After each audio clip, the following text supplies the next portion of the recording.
Welcome everyone to another week of our 50 Days DNA Health and Wellness Challenge here at AfriGentry Link.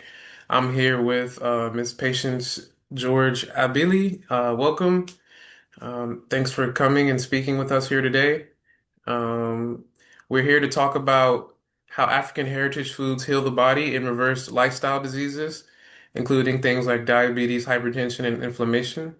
As I said, I'm here with Miss Patience.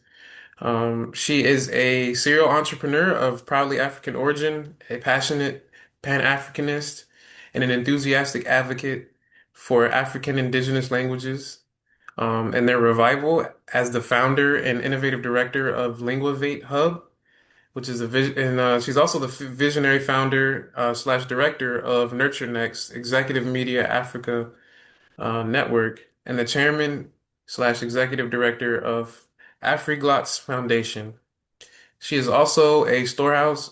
She also has a storehouse of knowledge and experience with multiple professional trainings, certifications, and practice for over 15 years in fields of HR, administration, team leadership, project management, corporate training, business events, planning, and corporate conferences coordination, general language services, and the language technology learning.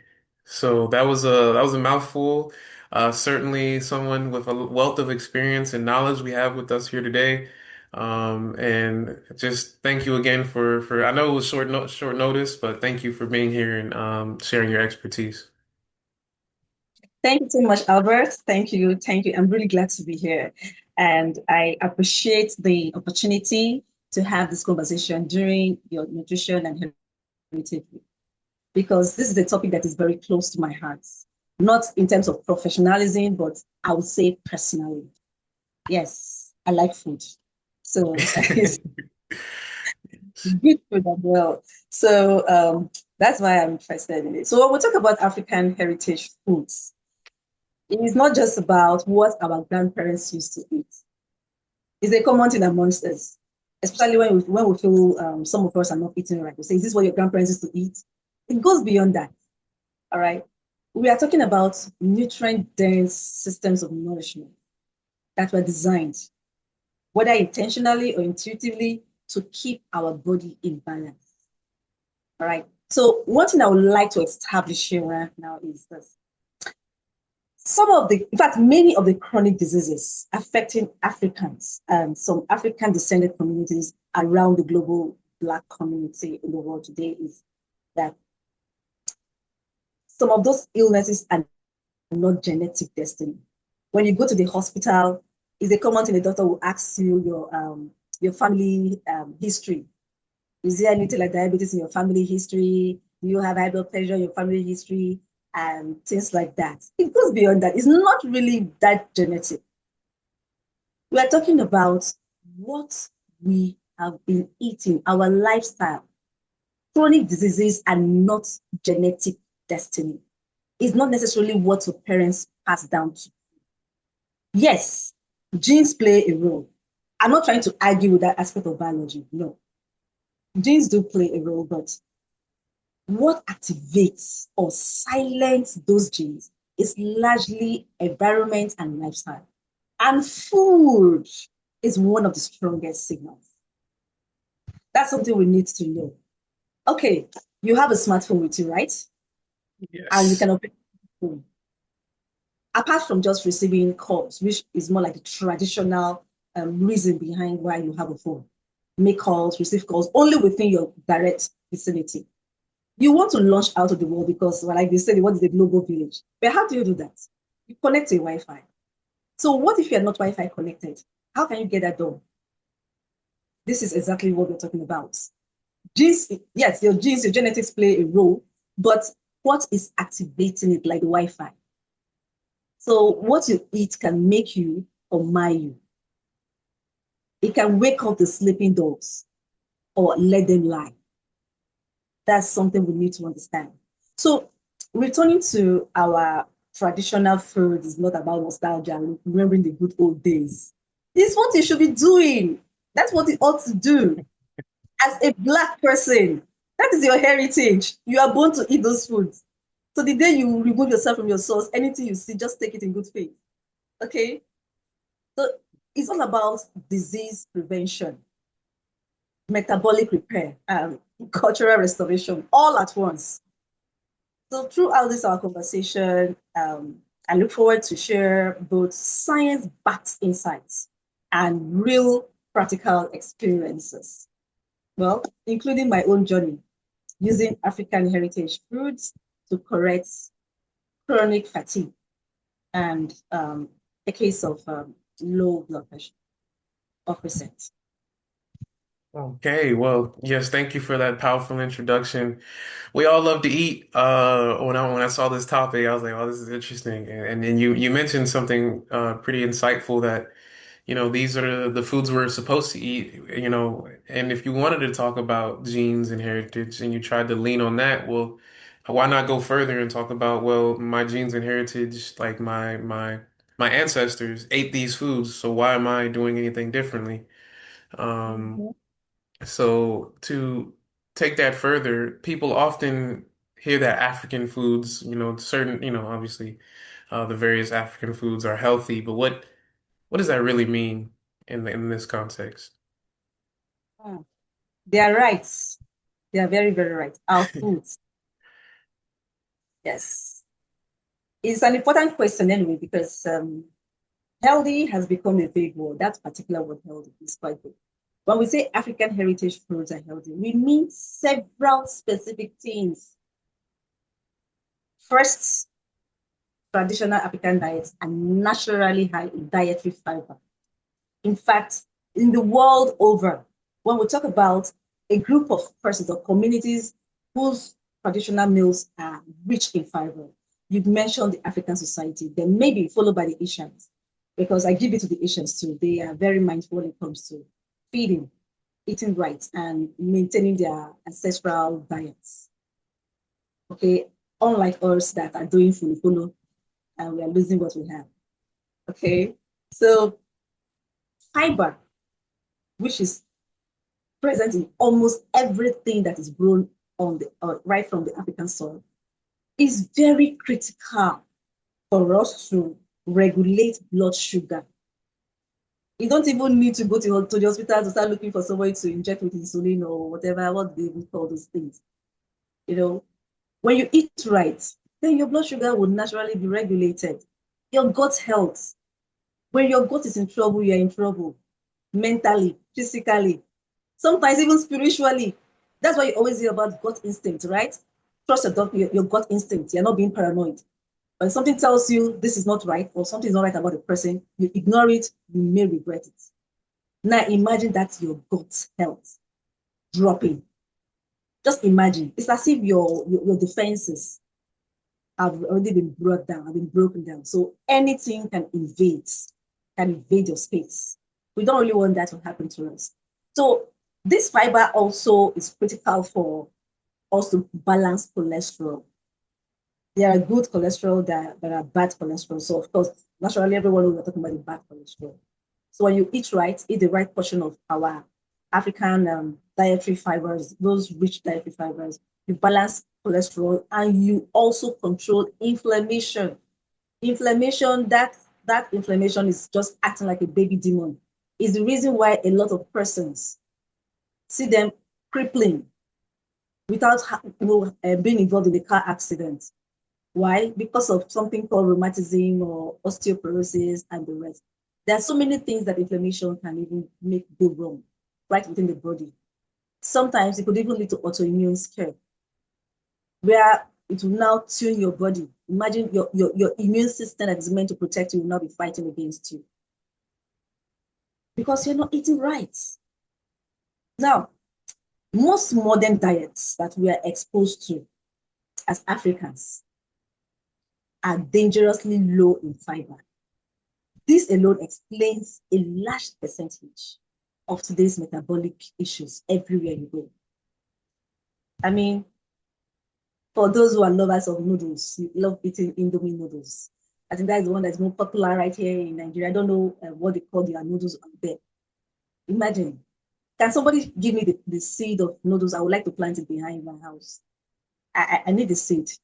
I want to plant noodles. You can plant it. Aha, there you are. And you keep wondering where the students are coming from. Okay. So the second thing there is that African diets were built around plant diversity. You see the reason why I was asking for anyone who has the seedling of noodles to bring it to me, I would love to plant it. Because our diets are always built around plant diversity, not just one or two vegetables. We have the variety, water leaf, bitter leaves. There's this slimy leaf we have here, ewedu, very common in the western part of Nigeria, but we also eat it in the southern part. It's prepared differently, sort of. Then if you go to Benin Republic, they have a very rich way of preparing it. In fact, I love the Benin Noir, the way they prepare theirs, their region. That's my best menu. Okay. Then in the Benue part of Nigeria, there's a particular meal they call akodo. Akodo. So is it akodo or akodo? If you're from Benue State, please forgive me if I'm not pronouncing it well. It is so slimy. I'm even afraid of the way it draws, but it's very healthy. It is very healthy. Okay. We have no roots, legumes, our beans. We have the cowpea, the black eyed pea, as they call it there. Whatever species, all we know that we are eating beans, brown beans, white beans. We have them. Root crops, cassava, yam, potato, cocoyams. I know cocoyams are very healthy for the heart. No matter what problem you have in your heart, it doesn't select. It goes there and do a clean job. We have them. Then the seeds. We have the okra seeds, the pepper. We just can't. All right. So each of these plants we are talking about now, they bring different phytonutrients that protect cells and reduce oxidative stress. Then the third we want to consider the reason why our African fruits, those are our heritage meals are very, very essential, is that they are rich in minerals. We're not just eating to get filled or to maybe appease our sweet tooth. No, we are eating because we want to be whole. We want to give ourselves what we really need, what our body needs. Feed ourselves whole foods. Eat something that loves you back, because it is so easy to self-sabotage when you are not feeding right. All right. So most of these are meals, like I said earlier, they are rich in minerals. Minerals like magnesium. If I'm not mistaken, magnesium, some of the drugs, as far as I'm concerned, they are all drugs. So people, I think they're giving it a cute name right now, and supplements. That's a Yes, yes. supplement that looks like a drug, that looks like capsule. They are all the same. It's still drug. As long as you did not bring it from the soil, bring it out from the soil, you did not plant it and it got mature in its right time. That is not really food. If it is not food, it cannot be food. So we have the magnesium, potassium, iron, zinc. All these are necessary and essential if we want to regulate our blood pressure, if we want to, you know, take care of our nerves, as if we want our nerves to function well, energy production, and the likes. So if somebody gives you supplements, you take and you feel better to an extent, but that's what some person says. But I just want to use the opportunity to coin or to put in something. When it comes to treatment, when it comes to treatment, to be honest, even doctors who are honest will tell you this. Anything about recovery is 70% psychological, 20% diet, 5% medical, maybe 5% just general lifestyle. What you believe, your mind is like, this thing, at least it has been working well for me. It's a mindset thing. And your mind have a way of deceiving you, okay, this is going well. It may not really be working well per se. It may have a side effect, but your mindset has been so attuned to seeing the good side of it that you won't even know that there are fatalities that are in store for you. Some of these supplements, they cure one thing and they create a hundred, a hundred more issues that we are not even there in the first place. So there's something that many of us do not realize. What modern nutrition science now market as superfoods. Imagine somebody will give you a bottle filled with some capsules and call them superfoods. Meanwhile, we have them growing naturally on our soils. We are talking about foods like moringa. Indeed, the real moringa, both the leaves and their seeds, they are superfoods. Millets, hibiscus, that we use to make our popular zobo drink here. I think the Ghanaians call it zobolo. So, okay, it's a very popular drink people take. But there's a caveat anyway, especially when you are sure of certain health issues you have. There's a caveat, especially on that zobo, that hibiscus thing. Make sure your blood pressure is not low if you are going for it, no matter how you know it, stop it immediately. Because it is meant to reduce blood pressure. It's mainly for those who have hypertension. So don't kill yourself for nothing, thinking you are drinking or eating healthy. Please, whatever thing we have to do, we apply wisdom and we act moderately. So let's strike a balance. So fermented foods as well. Yes, fermented foods. Like we have our pap, ogi, akamu. These are the names. These are our ancestral names. I mean, anyone out there who wants to know whatever it is, they should come down here and learn it. I don't know what they don't even want to know. All I know is akamu and ogi. Fermented corn, you ferment your corn for some days, then you sieve, prepare, and the next thing you know, you have some wonderful, like some starch left. Pour hot water into it, and you have a nice thing to take, light stuff to keep you going. Best for breakfast. I remember when I was small, that used to be my breakfast when I was going to my primary school days. I would take akamu and beans until I close from school. I gallant, nothing until I come back from school. And the brain is open, very, very open. Smart children. How often do I go to the hospital then when I'm always playing? You know. So these are things that we need to understand. Our ancestors did not need labels to eat. They did not go to the market to buy labeled food. All these other natural food I was just talking about, they were the daily food in a traditional African household. Instead, the only thing they can do is to process what they have naturally, like the beans. You can make moi moi out of it. You can make akara out of it. And any other thing that's, if you're a food stylist, you want to try different things, you can. See, so our ancestors ate in a way that supported gene expression, activating protective pathways and suppressing disease, promoting ones. That is why they hardly fall sick. For people who claim that hypertension is in their gene or whatever, let us carry out a thorough investigation, trace back to what particular generation in their gene or in their lineage did it really start from. Maybe we can start from there. Let's trace it backward. Maybe it's something that your maybe not even your great grandfather, it could be something that your grandfather or even your father, your direct father had, and they will not say it is genetic. Is that how we calculate genes? Is that how we calculate anything about genetic mutation or whatever? I thought anything about genetics had to do with your ancestral history way back, dated way back, not your immediate parents or grandparents. No. So when we move away from these foods, we don't just change taste, we change our biology. Yes, we have our own biology as Africans. And it is food that determines the biology of every human race. For me, well, I was so busy. I was doing so many things, and I neglected that. I allowed myself to change certain things, and I paid dearly for it. So I have to retrace myself, retrace my steps rather.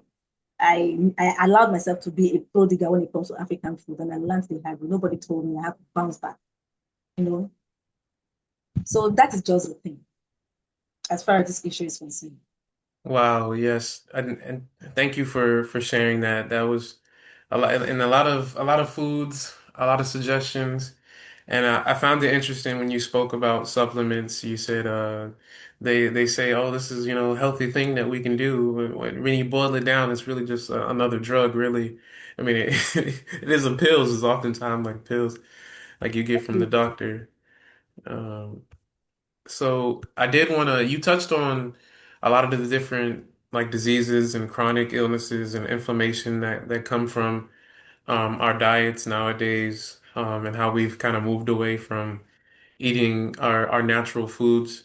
If you wanted to speak on all of those, so if you wanted to, I don't know if you wanted to give any specific advice or personal anecdotes about diabetes, blood sugar, or hypertension, or maybe all of those things, and maybe how heritage foods can help in our daily lifestyles.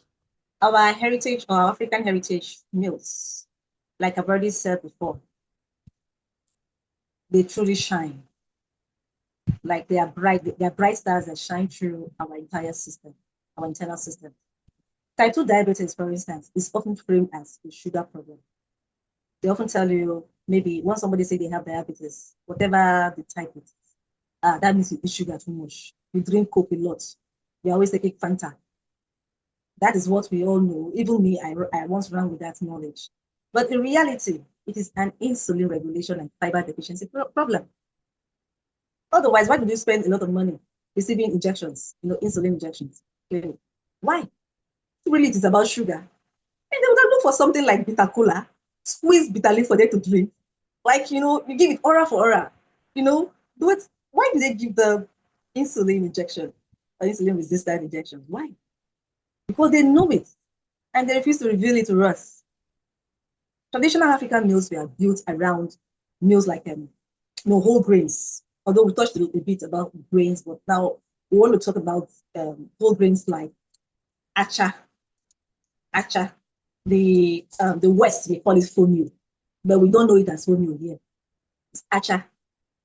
But to see that we are not even really respecting that food, we feed it to birds. We feed it to birds. I was once a victim of such ignorance. I remember when I was small, we had some pigeons. I had a brother who trained pigeons, and we used to buy this acha a lot. We call it pigeon food. May God forgive me. We call it pigeon food. Way back. Yes. Of course. And to make matters worse, do you know that the fastest way to recognize that particular meal, because looking for it in our local market, just call it hunger rice. Imagine hunger rice. That is the nickname they give it here. Mm. But that so-called fonio is even richer in nutrients than the regular rice we know. That rice every household cooks on Sundays. If I don't even know who changed our calendar, who made such dietary calendar for us that every Sunday they'll be cooking rice in some African homes. You don't even know where that started from.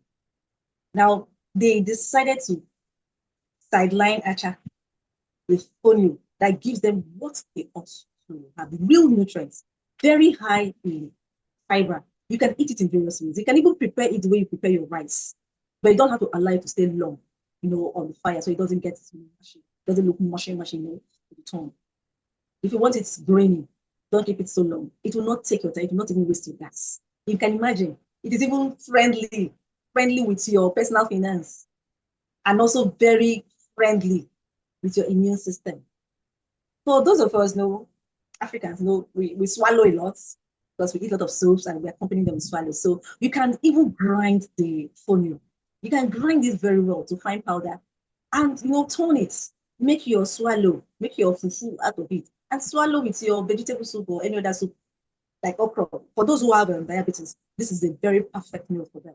Very perfect meal for them to be eaten, for them to swallow. Very rich.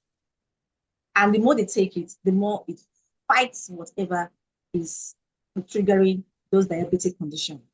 It will help to regulate and as well as repair that deficiency problem that borders on insulin regulation and fiber deficiency. Then, of course, we have millets. We have sorghum or guinea corn. It's guinea corn. You can't just go to a typical African market and be asking for sorghum. Guinea corn, oh, Guinea corn. After that corn is more indigenous in that Guinea-Bissau and the other Guinea country in Africa. So we refuse to let go of our legacy. Guinea corn is guinea corn. So you go to the market. These are real superfoods, and they're very good. You can even use them to make your ogi or akamu. You know, the so-called pap, very rich, rich. Whether you have diabetes or not, you eat it and you feel it like there's some kind of news you eat. Something will be telling you that you've gotten it right. Even your body, your system will testify that you've done the right thing. You feel it, you know. Your body talks to you, but sometimes we don't listen. Okay? We have legumes. Like I mentioned before, our beans, the black eyed pea. I think that one we popularly call it iron beans. Those black beans that are quite the beans are quite large compared to the regular sizes of beans we know. Then know the pea, then with the very black, very dark, stuff in front of it. Then lentils, very very healthy. Every household should have lentils in it, and every African should train their children to be eating beans and lentils from infancy. That's one of the best things they can do for them. The best legacy they can leave for them to ensure that they grow, they stay long, to at least continue the family's wealth or whatever thing the family has, physically or materially, to hand over to them. So we have all this. We have vegetables. Okay, I've mentioned okra before. Okra is very rich and is versatile. It is a food for everybody. I don't think there is anyone that has an illness or ailment that the doctor would want me to stay off of. I'm yet to see one. It can never happen and it will never happen. I stand strong to say this because okra, in fact, it answered a lot of things as far as our body is concerned. Not just when we consume them, even on the body, on our skin, we use okra, the slime. We even use it to make our hair soft for those of us who maintain our natural African hair. So you see how rich it is. See what God has blessed us with. So if you are consuming things like this, for those who are diabetic, this kind of foods, they digest slowly. They don't digest so fast. So this means that your blood sugar will be rising. They are not in a haze. They are not spiking anything. Okay? Insulin as well will be released gently, owing to the fact that this particular food you mentioned, they don't digest that fast. And they will help with natural weight loss because there are certain conditions, like some persons who are diabetic, some doctors will tell them to like cut down on their weight, to shed some weight, which is not a bad advice. Eating foods like this so can also help them because they won't be hungry in a hurry. I mentioned that when I was small, I remember some of the breakfast I eat before going to school is beans. I will eat beans and nakamo, sometimes akara, nakamo, moi moi, some of them. And I will never be hungry till I'm back from school to eat my lunch at home. So I eat everything at home.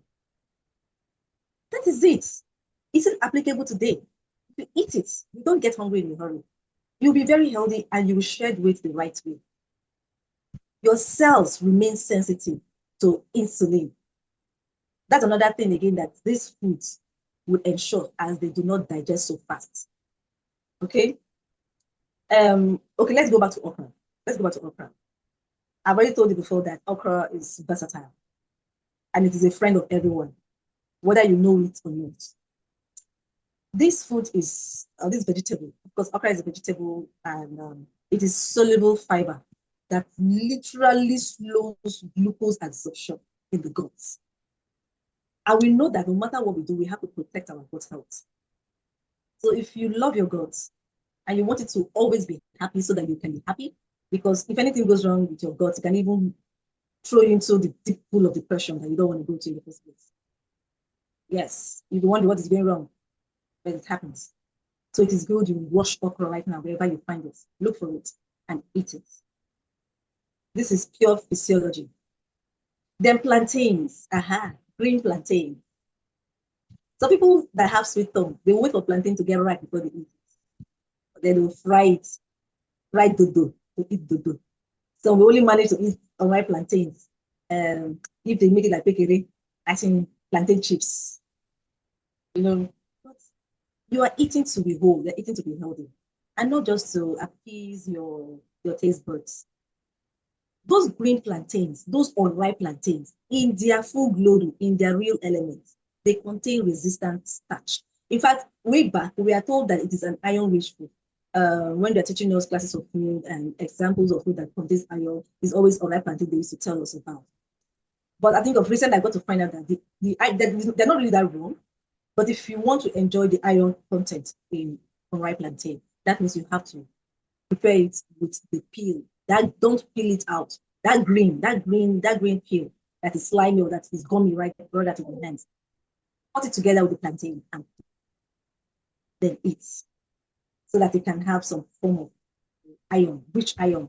But if you want to eat just what is inside, just get the plantain out, have it in mind that what you are eating is resistant starch. A starch that is not really coming out clearly to tell you that, look, hey, gentlemen, I am starch. No, it's not that type, but it's more like a silent achiever. It's not dangerous. It feeds beneficial gut bacteria. Those gut bacteria, in turn, they will produce compounds that improve insulin sensitivity.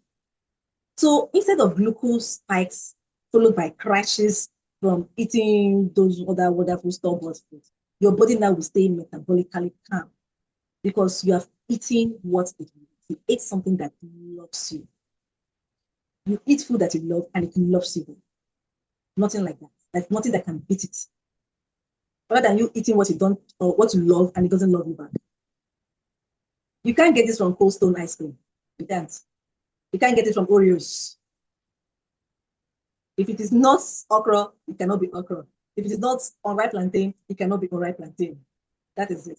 So now, for some of these our viewers who may be thinking of things like this, maybe considering diets, please go ahead. Include this in your meal plan. If you can afford it on a daily basis, go ahead. There is nothing like too much, and there's nothing like too little when it comes to cuisine. So I will practically advise you to build your meals around fiber if you are diabetic. That should be your first focus. Instead of thinking of how to gather money, you're already down. And when you are sick, your body is stressed already. So you'll now be thinking of how to hold 2 or 3 more jobs, stressing your body for that to get money for insulin injections. Why don't you start by building your meals around fiber? Add legumes to at least one meal you take a day. You can replace refined grains with whole traditional grains. Look for acha or fonio. Since fonio is what you know, so I will forgive some of you, our dear viewers. But next time, please, you will never hear me mention fonio. Okay, acha. Look for it. Inculcate it in your diet. Choose boiling, steaming of your food over grilling and frying. Ah, some of us in Africa, we fry for a living. We fry everything. Thank God we cannot fry water. We fry. I mean, just when you boil your food, boiled meals or steamed meals are healthier. They retain all the necessary nutrients you should have that food is meant to give to you. But when you fry, okay, for instance, some of us will fry. What do we even use to fry? Is it not seed oils? Seed oils already have their own problems waiting for us, and they're popular. They're always there on the shelf. So by the time it will now be absorbed, like, there will be this meet and greet between, let's say, the unripe plantain and seed oil.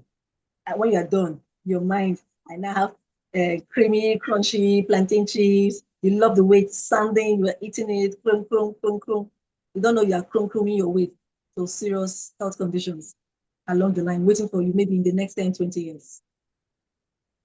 You get. So please, boil your meat, boil your fish, steam them.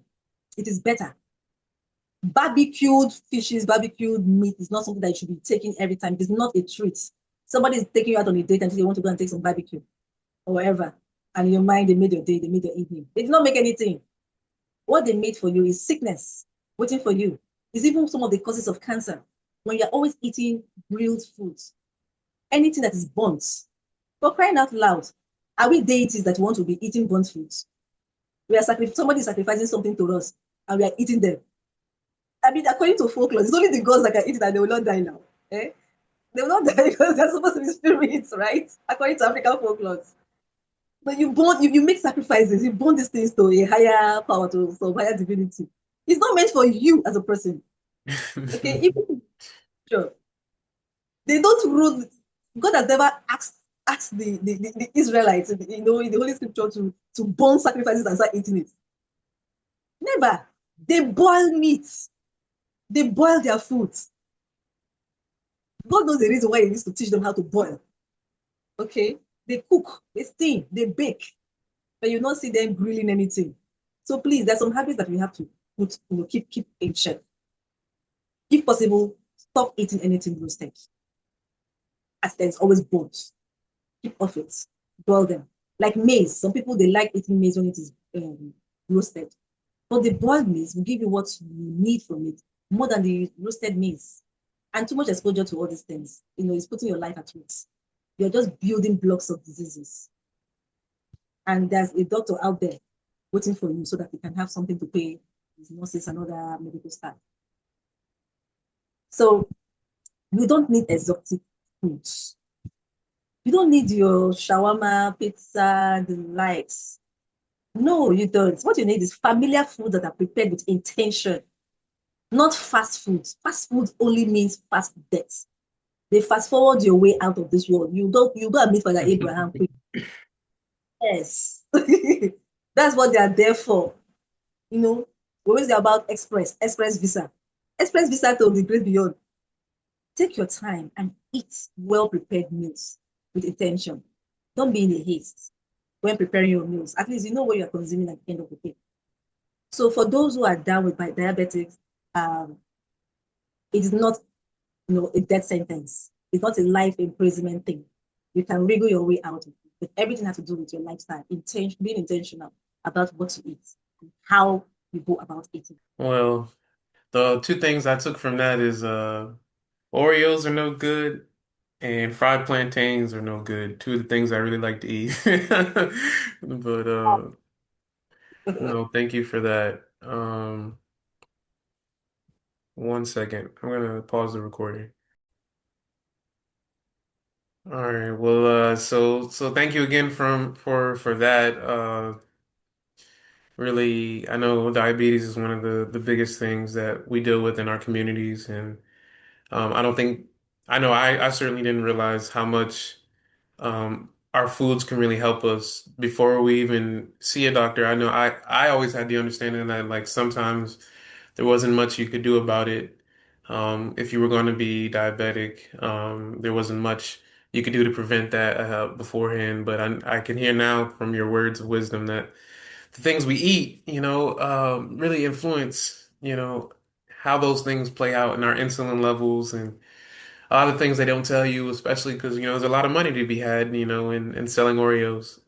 Sorry, I'm stuck on Oreos because you're breaking my heart here. But we're can Get you over, get over yeah, it. Oh, you get over it soon. yes. Not over a bag of Oreos, but um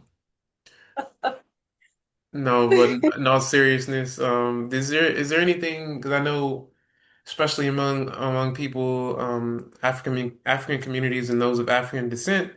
One of the biggest killers, one of the biggest illnesses we deal with are things of the heart and the different diseases of the heart and those types of things. So I was wondering, since you gave such a powerful speech on how our foods can help regulate insulin. Is there anything you can speak on when it comes to heart health? Indeed, it is true that hypertension and other heart-related diseases is increasing among the blacks. Nowadays, you hear somebody's walking on the road, he just slumped. It's a common thing that we keep hearing and it's disturbing. But there's something I would like to say clearly, and it might sound strange to some persons, but please feel free to fact check me on this. Our African heritage foods did not create high blood pressure. Neither did our African heritage foods create low blood pressure. Processed foods replaced them and did. The moment we left what is ours and started going for things that are not ours, we started welcoming what were not there in the first. Traditional diets were naturally high in potassium. I've mentioned this before, right? High in sodium, high in magnesium. And you know, when you have the sufficient sodium, as a healthy sodium in your body, you won't have any issue like low blood pressure in the first place. And when you are balanced in potassium, as well as magnesium, if you're eating meals that are rich in, that will also help to regulate your heart health. Exactly. And any meal that is low in refined sodium is your friend. That's something you need to know. In fact, it is a friend of your heart. And foods that are free from industrial seed oils. Remember, I've mentioned the seed oils before, how harmful they are. When they meet and greet with that thing you are frying or you're using to cook, even your stews, your delicious stews with tomatoes. And you see, the worst part of it is that we will not even use fresh tomatoes. For some of us, it's as if we've been brainwashed or hypnotized. We use canned tomatoes or sachet tomatoes. Do you know what and what it contains? Do you know what and what went behind closed doors to get that thing to be shelved and straight to your kitchen pantry? Do you? We keep eating our way to sicknesses every now and then.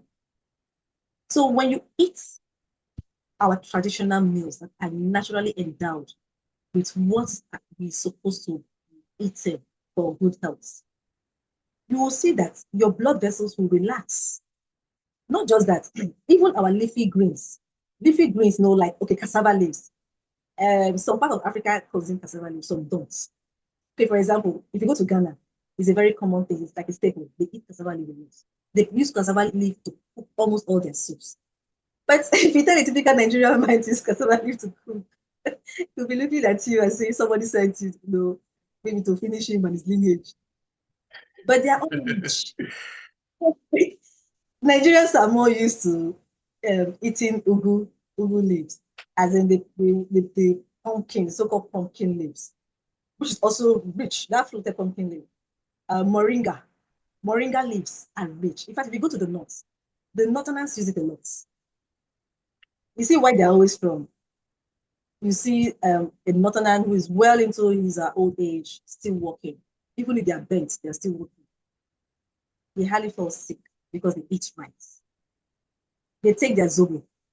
Yes, I remember I mentioned earlier too that zobo is very good for someone who have high blood pressure or that's battling anything that to do with high blood pressure. Okay, so if they take the zobo or just boil the zobo leaves, as in the hibiscus leaf, you can boil it as tea. You don't need to add all those sweeteners, to like what people take as juice or whatever. The leaf itself, yes, it doesn't taste so fantastic, but it is very healthy, very, very healthy for anyone who is battling high blood pressure because it will support healthy blood pressure and circulation. That is what it is. Then garlic and ginger, they exist to reduce vascular inflammation. Anything vascular, it leads straight to the heart. It goes straight to the heart. So why don't you take care of the passage? Take good care of the passage so that everything can work well for you. Then at this juncture, I would like to add something, please. Let me add something personal. Because not everyone struggles with high blood pressure among the blacks. Not everyone. When we talk about heart problems, not everyone struggles with high blood pressure. Some of us struggle with low blood pressure.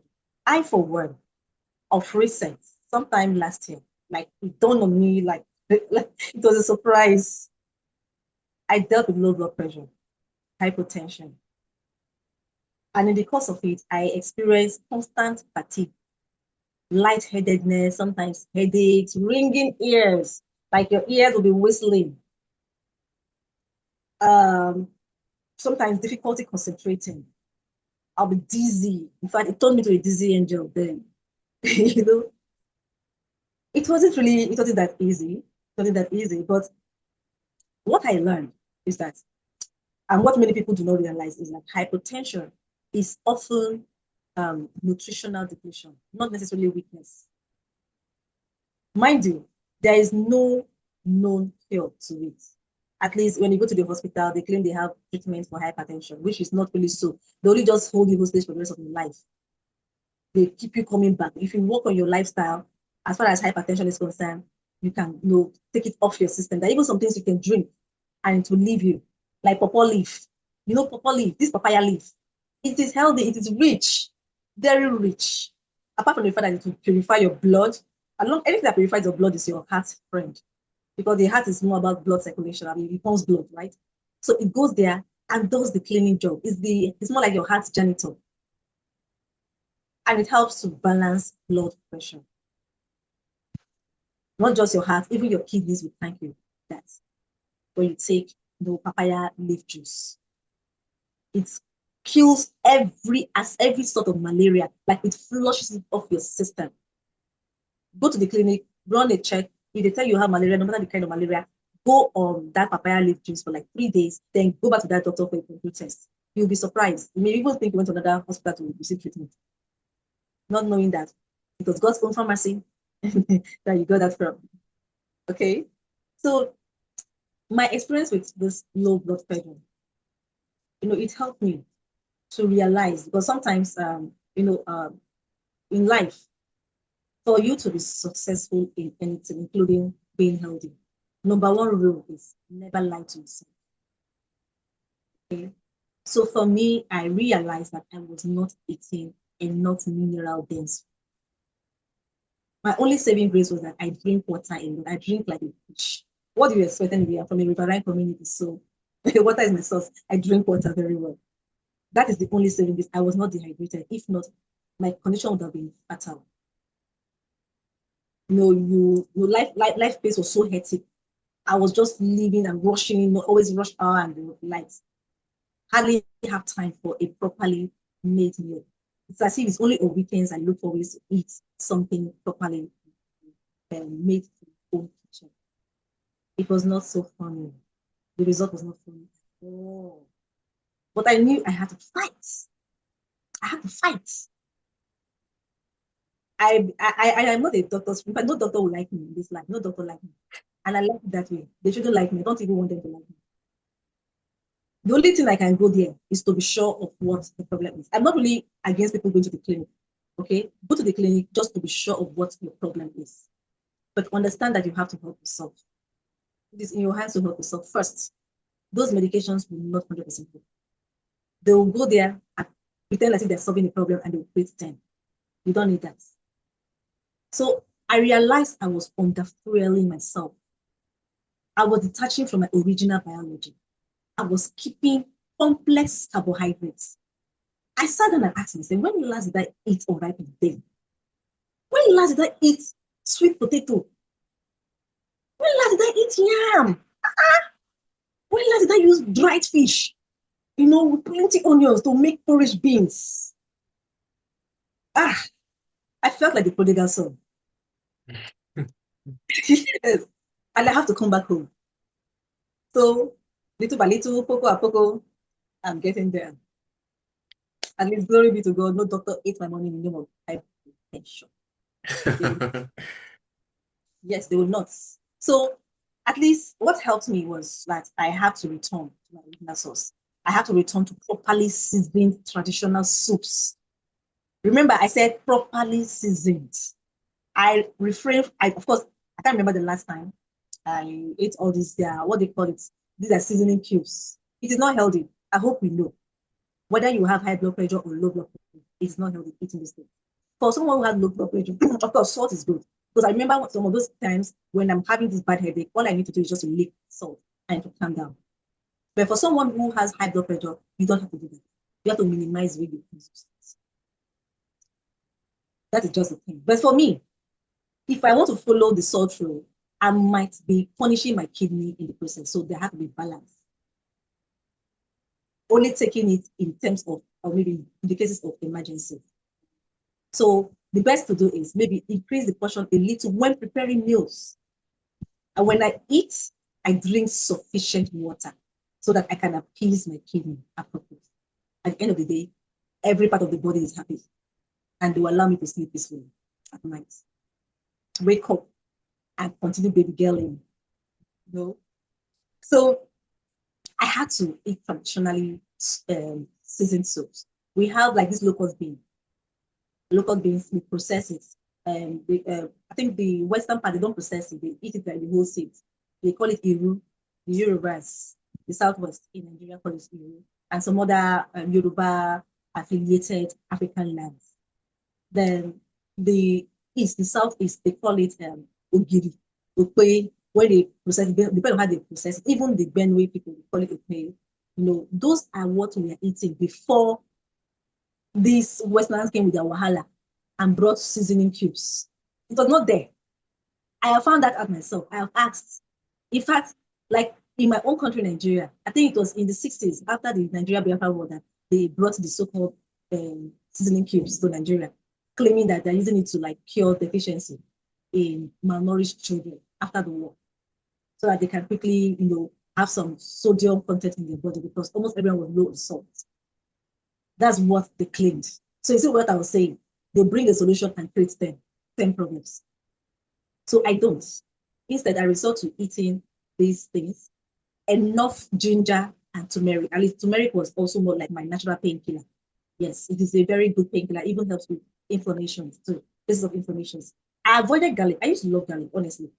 I still love garlic, even if I don't eat it anymore. I no longer eat it in fact, because for you to have low blood pressure, you have to avoid garlic because garlic is very, very good at reducing high blood pressure. Anyone who is hypertensive should hold garlic tight. Garlic should be the best food. So based on that, I have to avoid it. But I miss garlic a lot. Oh, you use garlic in your stew with fresh tomatoes. Oh my God. I miss those days. But I have to adjust. Thank God for ginger.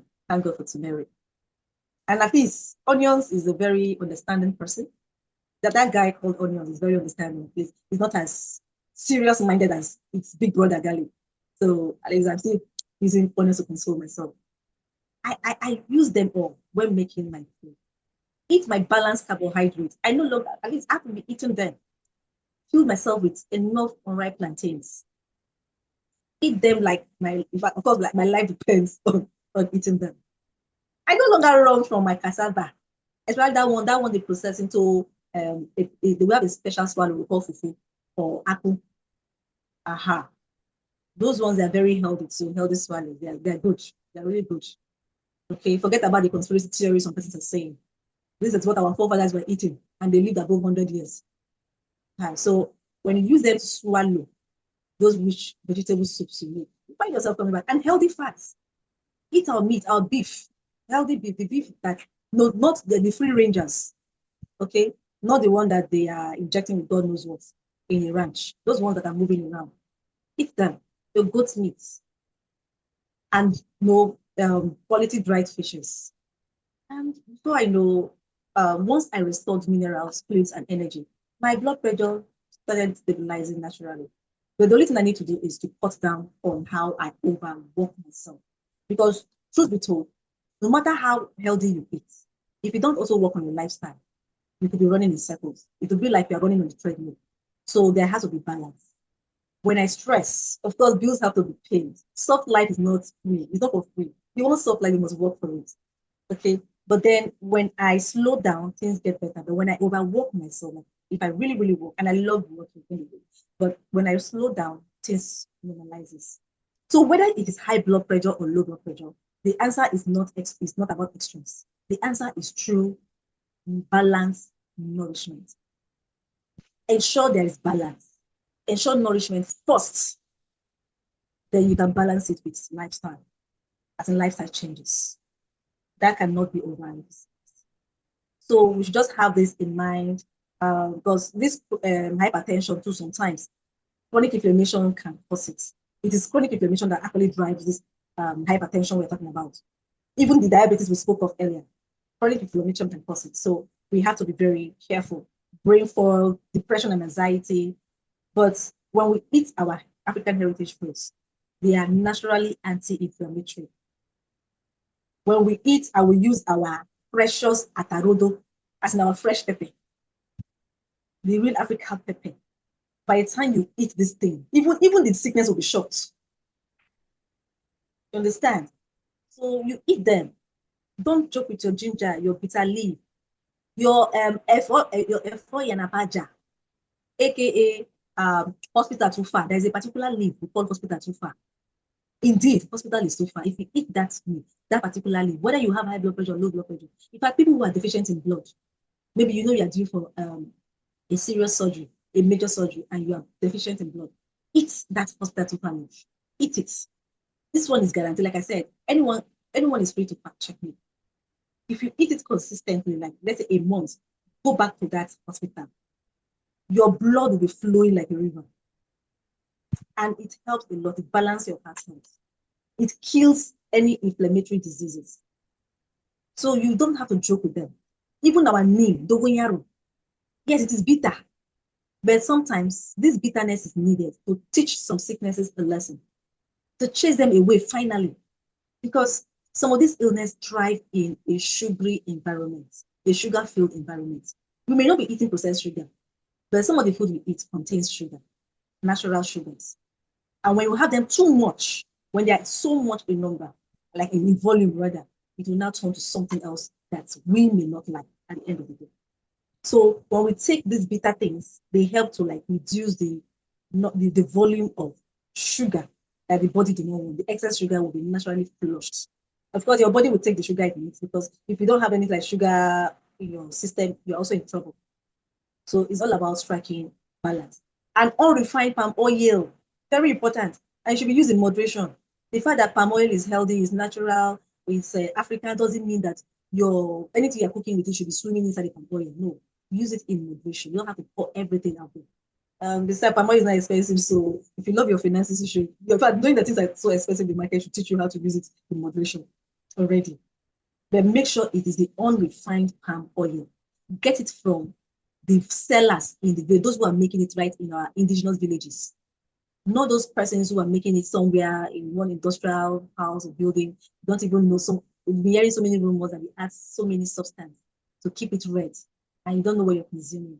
So get it directly from the African dealers, those people in your homes, or look for people who are from Africa and make sure they send it to you directly from their villages, made with love, made with experienced hands, directly from the palm trees, you know, organically processed and straight to your pots. When you eat it, your system will thank you for it. These foods are there to reduce oxidative stress and calm our immune overreaction. Also try to reduce anything about autoimmune disorders. And don't forget, if we don't control the way our gut heals, we will see a lot of problems with our moods, mood swings for no good reason, lack of focus. And sometimes, maybe it's even the reason why a lot of people lack emotional intelligence. It's very possible. But if they start eating right now, they will have emotional intelligence. I don't know if you've heard before, they say a hungry man is an angry man. Yes, yes, I heard it. So you can imagine somebody who's hungry. Do you expect him to have emotional intelligence? How much more Mm. when he's not right? He's eating food that doesn't love him. And you know, loving yourself is the greatest revolution. So when you eat food that do not love you, and you show that you don't love yourself, it will reflect in the way you treat others. Sometimes your food will even drive your mood and your manners. But when we heal our guts, we see improvement in our moods, in our focus, our emotional resilience. So food cannot separate us from anything at all, anything beneficial. It is our foundation. It is our biology, said earlier. Well, uh, that was that was pretty powerful, the whole thing. I did want to thank you for sharing your personal testimony about your struggles with heart health. I know that must not have been easy to share, but we'll all be better for it. So I want to thank you for that. And one thing I'm taking away from all of this is like, yes, clinics are good, doctors are good, but you know, in nature, we have all the things we need to keep ourselves healthy. We should be able to eat and drink, the things around us to keep ourselves healthy. Um, and, you know, I think we've kind of gotten away from that, and you mentioned, life is a little difficult sometimes. You got to pay the bills. So, we just, take what we can get when it comes to eating. So, Exactly. and it's all about balance. And I think that's one thing that I know I'm taking away from this is, for one, I definitely didn't know how powerful our foods can be, and especially heritage foods and like eating naturally, and like how damaging the foods I eat on a daily basis are. So I definitely thank you personally for bringing light to that. But it's all about, taking those steps to find a balance. Because I know one thing you mentioned was how um, you can't overdo it in one way or another. I know you mentioned having salt is a good way of combating like low blood pressure, but then you have to watch out for your kidneys. So I think I think it's really cool to just see how it all works together. When you eat balanced, your body's going to be okay. Like, they're going to put it in the right places, all the minerals and vitamins that you need. And so at the end, it's just I don't think I've ever, at least personally, heard um, food like placed out there for us like that in such a light. And I think all of our listeners will benefit greatly from your wisdom and your expertise. So just to kind of wrap everything up, if you could give one or two um, words of wisdom for anyone who might be discouraged, maybe they're like, they're looking in their fridge, they're looking in their pantry, they're like, oh boy, where do I start? So if you could just one or two things to motivate them, I suppose, and to also, you know, guide them in the right direction. Um, what's one simple step, that you would suggest? Just start. I would suggest that they should just start. Whether it is with just one heritage-based meal a day or even a week. Yes, you must start from somewhere. Habits are not easy to start forming. Neither are they easy to break. It's not easy to break free from your shawarma and your pizza and your Cold Stone, Domino's pizza, whatever. But when you know that you are healing yourself and you are doing this for posterity's sake, not just for yourself alone, you will take it seriously.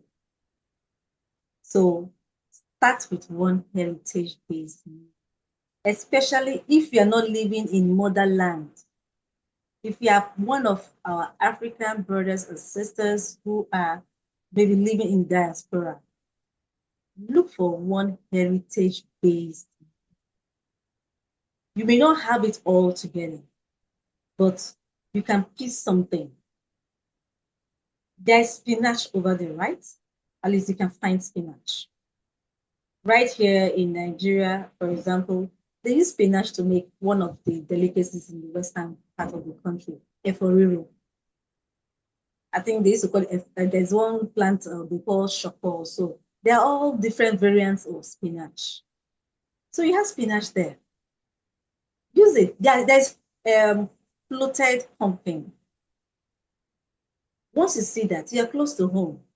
You don't have to make your meal so cozy or so exotic. Slice your vegetables, slice your onions. Look for ways to get your native palm oil. You can even make it without palm oil, or even your okra with the floated pumpkins. You can start with that. Prepare something that your system will thank you for tomorrow. Just one. Add one traditional vegetable or grain to your diet each week. Look for the fonio. Look for it. Look for lentils. Look for black eyed pea and add them to your diet this once a week. You can even look for melons, what we call legusi here. It's healthy, it's rich in proteins and other dietary fibers. You can start with it. And if peradventure you want to maybe make your soups, and from what I've gathered, African markets are usually so distant and it's more expensive out there for those of us living in diaspora. But does your neighbor plant pawpaw or papaya? Is there papaya tree around you? Say no more. Just two. Just two. Pluck two or three. In fact, you can pluck as much as you can. But let me warn, papaya leaf, yes, is bitter. It tastes bitter. Just like the first cousin to the neem, all right, in bitterness, but it's very healthy. But if you wash the bitterness, it's not difficult to wash the bitterness away from the leaf. And if you are steadily washing papaya leaf, oh, your palm will be so soft, supple, succulent, and babyish because papaya is actually a beauty, the skincare thing too. It helps to smoothen your body. So when you eat it from inside or you drink the water, apart from clearing illness, it makes you very fine. On and without spending money on expensive rubbish there in the name of skincare. So when you wash it very well and you succeed in removing bitterness, use that papaya leaf to make your melon. Come back and tell me thank you with at least $50. Okay, that is it. So when you use it, you'll see how very rich it's going to taste. Your meal will taste. You can even use the loam sometimes to make sauces very well with your tomatoes. But the thing there is that whatever you're doing, just start. Start with one. Gradually, you graduate to the next. Keep searching for them. Replace one processed food with something new. Replace Indomie with rice or with honey. Leave Indomie alone. Leave noodles alone. Say goodbye to spaghetti, spats. If you cannot find their seedlings to plant, at least you can plant rice. We know rice fields. You can go to rice fields. We know where they plant honey. But do you know where they plant and spaghetti, macaroni? Let me see how weird they look. Baby snakes on your plates. They are poisonous as the reptiles. And you are eating them. And they will unleash their venom because they don't even digest properly. Then tomorrow we complain about cancer and other cases. So replace meals like that with something whole. If you feel like eating bread that you don't even know how to make, because some bread are not really healthy at all. So why don't you maybe boil sweet potatoes? Eat sweet potatoes. By the time you eat sweet potatoes for a week, you will forget about bread. Trust me. Boil eggs. You can keep boiled eggs by the corner with sweet potatoes. That is just it. And the good thing about sweet potato is that no, just see the name sweet potato, and it's so sweet. Whether you add something to it or not, it is more than good to go. Don't even need to boil with or make it like porridge or whatever. Just boil it. You can sprinkle your stew or whatever you want, or your pot, it's like your vegetables, your simple vegetables that you just made. Just eat them. No sacrifice is too much. We do Netflix and chill, and we don't get tired. So why are we tired of making simple meals, whole meals, and we're looking for fast food, eating bread and noodles or whatever? No, please, we're not magicians.